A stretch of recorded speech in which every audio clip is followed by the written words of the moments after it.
सभी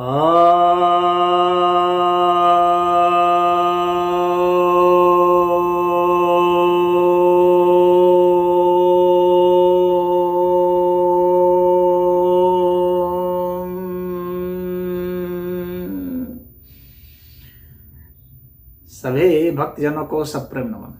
भक्तों, आज मैं आपके समक्ष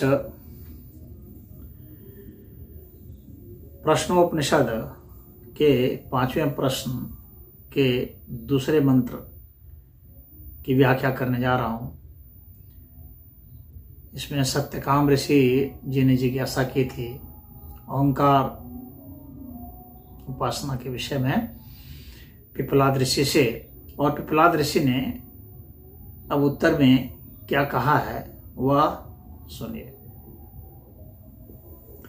तस्मै स होवाच एतद्वै सत्यकाम परमं च परं च ब्रह्म यदोंकारः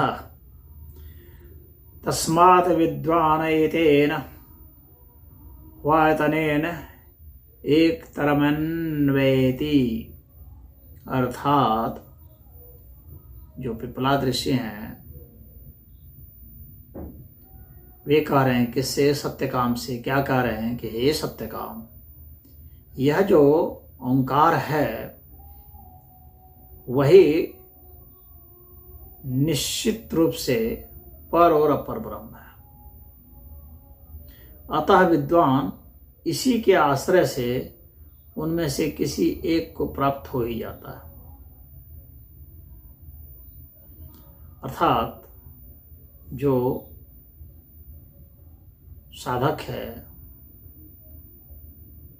जो उस पर चिंतन मनन करता है, साधना करता है, उपासना करता है, वह इनमें से किसी एक को प्राप्त हो जाता है। तो यहाँ पर पिपलाद ऋषि ने सत्यकाम को ओंकार के विषय में बताया है कि वही जो ओंकार है वह ओंकार पर और अपर ब्रह्म दोनों है।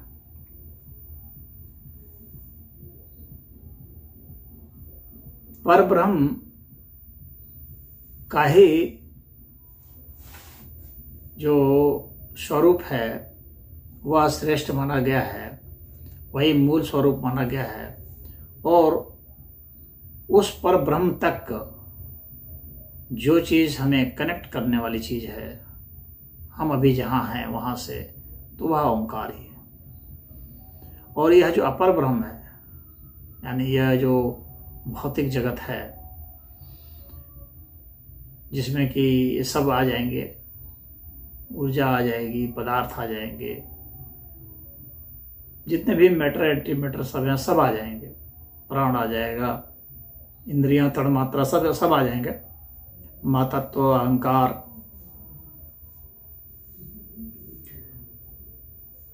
प्रधान प्रकृति सब आ जाएंगे। तो ये जो है ये अपर ब्रह्म है, ये विकार से उत्पन्न हुए हैं, ये भी जो है ओंकार ही है। ओंकार में आपको पता है अ उ म और हलंत की मात्रा होती है, तो इसमें से एक जो है वह सृष्टि उत्पन्न की स्थिति बताया, यानी प्रथम विकार जो हो जाता है, जो प्राण के रूप में प्रथम विकार प्रकट हो जाता है।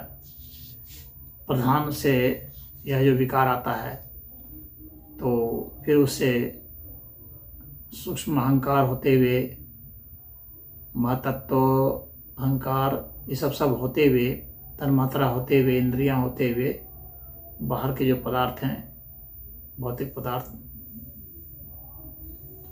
क्षितिजल पावक गगन समीरा, यह जो हैं ये उत्पन्न होते हैं। अब इन को महसूस करने के लिए, इनको अच्छा से समझ जाने के लिए, इनका अच्छा से बोध हो जाए, इसमें से किसी एक का भी या इन सभी का भी, तो हमारे को इससे जो जोड़ने वाली जो चीज़ है, जो लिंक करने वाली चीज़ है, वे दो चीज़ें हैं। एक चीज़ तो वह है जो चेतना कहलाती है, और एक चीज़ जो है जो इन सभी में कॉमन है वह है ओंकार। कुछ लोग ओंकार को एक ध्वनि मात्र समझते हैं, लेकिन यह ध्वनि मात्र नहीं है।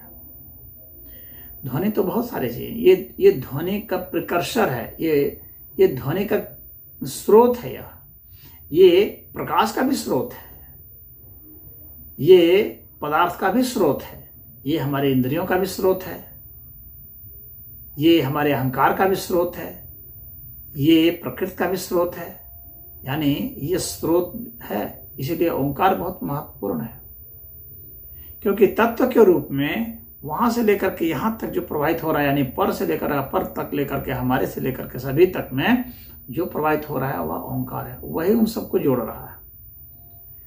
जैसे जीवित प्राणियों को प्राण जोड़ता है, या जो निर्जीव भी हैं उनको भी प्राण जोड़ता है। तो वहाँ प्राण के हम विराट व्याख्या करते हैं, उसकी और सूक्ष्म व्याख्या करते हैं, यानी उसकी और विस्तृत व्याख्या होती है, संकुचित व्याख्या नहीं होती है। तब हम जो निर्जीव पदार्थ भी बना जाते हैं उसमें जो शक्ति प्रवाहित होती है ना, वह भी प्राण कहे जाते हैं। तो इन सबको जोड़ने वाला प्राण है। लेकिन प्राण को कौन जोड़ता है? प्राण से भी कौन प्रवाहित हो रहा है? तो वह ओंकार है। प्राणों में जो प्रवाहित हो रहा है वह ओंकार है। प्राण तो प्रवाहित हो रहा है सभी चीज में, उससे ही एनर्जी हम लोग ले रहे हैं, लेकिन उन प्राणों में जो प्रवाहित हो रहा है वह ओंकार है। ओंकार और भी सूक्ष्म है। तो वह जो ओंकार है वही परब्रह्म, अपर ब्रह्म और जो जीव हैं इनको लिंक कर रहा है, वह ओंकार ही। और इन सभी को ओंकार समेत इन सबको जो लिंक कर रहा है वह चेतना है। यानी उस चेतना से ही हम ओंकार को भी महसूस करेंगे, फील करेंगे। तो वह चेतन तत्व का प्रवाह लगा। चेतन तत्व से तो हम सब चीज महसूस करते हैं। तो इस ओंकार को महसूस करना जरूरी है चेतन तत्व के जरिए। क्यों? क्योंकि यही सबको लिंक करता है, यही अभिव्यक्त हुआ है। जितने भी स्वरूप देख रहे हैं ये सब ओंकार का ही प्रकटीकरण है। तो ये कह रहे हैं कि जो भी विद्वान हैं वह ओंकार के जरिए परब्रह्म या अपर ब्रह्म या दोनों ही को प्राप्त होते हैं। और जो परम ब्रह्म है, पर और अपर से भी जो परे है, यानी ब्रह्म से भी जो परे है, पर ब्रह्म हो गया जो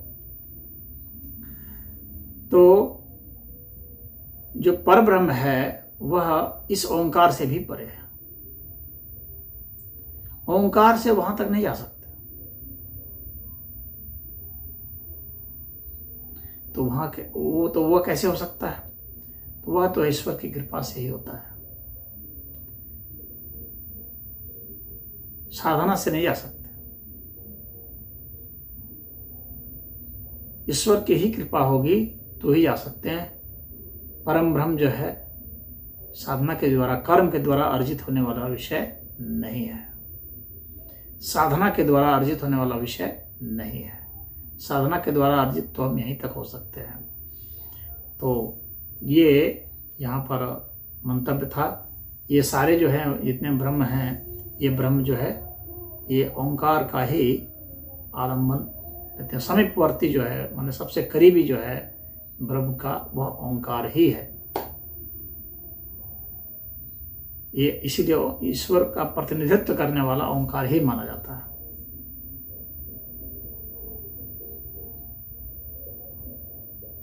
तो इसमें इतना ही। हरि ओम।